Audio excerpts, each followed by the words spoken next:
né? Que é uma história que aconteceu contigo, foi pro teatro, e aí antes rolou o curta, depois rolou o teatro. Aí eu queria saber de ti como é que é retomar essa história, como é que foi retomar, eu sei que as gravações aconteceram há algum tempinho, mas como é que foi retomar essa história, porque eu imagino que é o seguinte, né? Ela aconteceu, e aí depois ela virou um roteiro de cinema, que era uma coisa, né? Ela virou uma peça, um roteiro de cinema que eram coisas completamente diferentes, e agora ela virou um roteiro de um longa.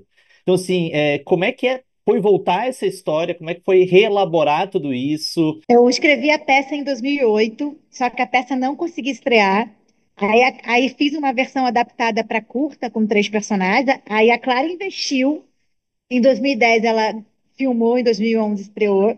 E aí isso me deu coragem para investir na peça. E eu dirigi a peça. A Uhum. peça estreou em 2013 a 2019. Seis 6 anos. anos, né? Nesses 6 anos foi um processo de entendimento de aquilo viraria um longa. Aquilo Uhum. poderia virar um longa. Então, quando eu comecei a adaptar para o roteiro de longa, a peça seguia em cartaz.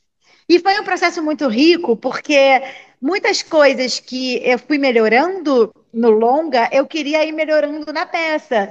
Corajoso terminar uma relação. Nossa, é muito difícil terminar uma relação. Você sente medo de ficar sozinha?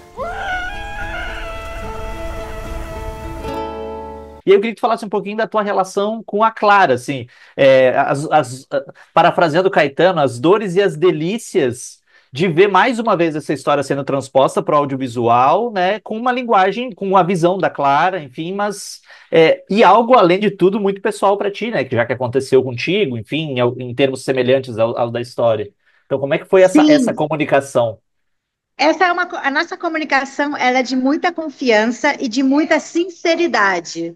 A Uhum, gente tem uma relação aberta, assim, de coisas que não são legais a gente fala, coisas que são legais a gente valoriza. Então, assim, o que é muito cruel para um roteirista, de forma geral, é que às vezes um filme vem do roteirista, o argumento é do roteirista, mas o filme é sempre da direção. E muitas vezes ele não é nem creditado em matéria, sim. cartaz. Se você olhar assim nos streamings, não tem ali roteiro D, tem só Não. filme tal, direção D e duas linhas de sinopse, né? E às vezes alguém do elenco, quando tem alguém famoso. E isso é muito duro na vida do roteirista, porque ninguém trabalha se não tem um roteiro. O Claro. primeiro a trabalhar, e muitas vezes sem ganhar, a gente faz como investimento para quando receber. Então, por exemplo, edital. Escrevem o roteiro, bota no edital, porque precisa de roteiro, mas quem vai pagar esse roteiro? E só se passar, a gente é pago. E se não passar, quem vai pagar esse roteiro? Então, é uma relação muito. Assim, é ainda uma dinâmica que é muito cruel para os roteiristas, né? E que é uma luta. E nesse caso, os sapos, desde o começo, assim, é uma história que por exemplo, aconteceu comigo, a Thalita Caralta é minha alter ego, foi uma história que eu experienciei, a escrevi.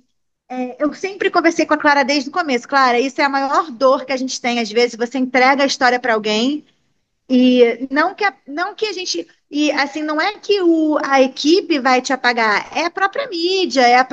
é o próprio sistema. Então, a gente conversou muito sobre isso, disso, a gente pode não mudar o mundo, mas se a gente mudar a produção ali do lado, sabe, ó, pô, olha que legal, o cartaz não é filme de, é escrito por, dirigido por, independente da ordem, dirigido por, escrito por, release. Porque a Clara sabe que nesse caso eu sou a alma da história.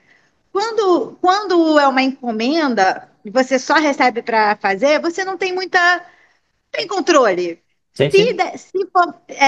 Se entrar o seu nome numa matéria, pô, que bom, é lucro, mas no geral você sabe que isso não vai acontecer. Pode? Paula, Luciana, Luciana, Paula. Prazer. Prazer. E aí? Estão na cachoeira? Quem? A turma. Então, Paulina, você deve ter esquecido, eu desmarquei. Eu tô muito feliz que você tá aqui. Mas eu queria te perguntar uma coisa. Eu falei que de 2010, de 2008 para cá, a gente vem discutindo muito mais dependência emocional, afetiva, masculinidade tóxica. Mas eu também fico me perguntando, e eu queria saber da tua leitura sobre isso, porque assim, a gente discute isso muito, ao mesmo tempo a gente tem né, os nossos grupos, a gente se sente mais inteirado desses assuntos, e o mundo externo também tem um crescimento de conservadorismo que insiste em continuar dizendo que falar sobre essas coisas é mimimi, que é uma chatice, que o mundo, né, era melhor quando ele não tinha tantas complexidades assim, ou seja, na verdade, o que as pessoas acham é que o mundo seria melhor quando existiam mais silenciamentos e abafamentos, né? Mas aí eu queria saber o que que tu acha. Tu acha que realmente a gente está caminhando para discutir mais seriamente essas pautas como sociedade, ou ainda temos que andar muito porque essa onda conservadora que tenta contrapor qualquer discurso de transformação ainda é muito dura, ainda é muito difícil? Eu acho que é um pouquinho de tudo, sabe? Eu Uhum, acho que ao mesmo tempo que a gente já dá nome aos bois, o que já é muito importante, a gente também tem uma corrente que quer puxar para trás para não ter essa consciência, por uma questão também de controle, por uma questão de comodidade, conforto, né? É muito mais confortável você manter as dominações do que você sair para sair da zona de conforto, né? uhum, Mas, por outro lado, então, o que que eu acho? Eu acho que a bolha que tem a denominação, que está disposta a discutir isso, ela precisa trabalhar.